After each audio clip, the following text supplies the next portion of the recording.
Cosa sono i contratti di fiume? Sono degli accordi, sono delle strategie negoziali fatti tra i diversi portatori di interesse, cioè i diversi soggetti che sono interessati a tutelare e a valorizzare un ambito fluviale. Si parla tanto ovviamente la cronaca parla tanto in questi giorni dei tanti problemi connessi al rischio idrogeologico, al dissesto idrogeologico. I contratti di fiume possono rappresentare un nuovo modello di prevenzione? Io credo che innanzitutto sono un nuovo modello di semplificazione, perché se gli interventi sono condivisi nei territori, se tutti fanno la loro parte, credo che si riescono intanto a spendere bene le risorse. Voglio dire, si riescono a spendere le risorse perché molto spesso ci sono interventi fermi per 15-20 anni, per opposizione oppure perché non sono compresi all'interno dei territori, o anche quando si realizzano poi magari non vengono fatte le opere di contorno, come per esempio la normale manutenzione del territorio.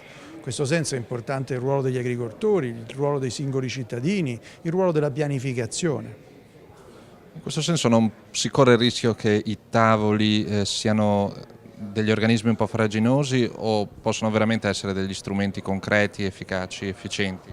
Assolutamente, secondo me semplificano e rendono più facile tutto il processo decisionale, ma anche il processo attuativo di quelle che sono le misure sul territorio. Da quando abbiamo deciso di mettere da una parte il ruolo delle comunità locali, credo che ci siamo trovati la maggior parte di questi problemi. Cioè si è detto a partire dagli anni 50 ci pensiamo noi in qualche modo, lo ha detto lo Stato, lo hanno detto le regioni, lo hanno detto i comuni. I cittadini non sono stati più coinvolti in realtà nell'attuazione di quelle che sono le misure sul territorio.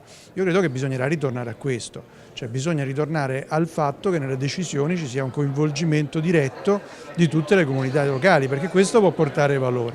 A livello nazionale può portare realmente a spendere le risorse, l'ha detto poco fa il dottor D'Angelis dell'unità di missione contro il rischio idrogeologico. I contratti di fiume, una volta che si decidono gli interventi, possono servire anche al governo per fare sì che questi interventi siano fatti prima. Il Veneto da questo punto di vista esprime un'eccellenza.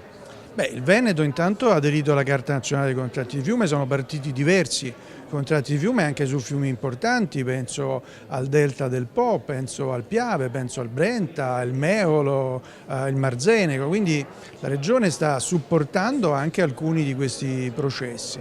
La cosa interessante è che tutti questi processi sono volontari, cioè tutti coloro che vi aderiscono lo fanno perché ritengono di poter dare un contributo al miglioramento del nostro ambiente.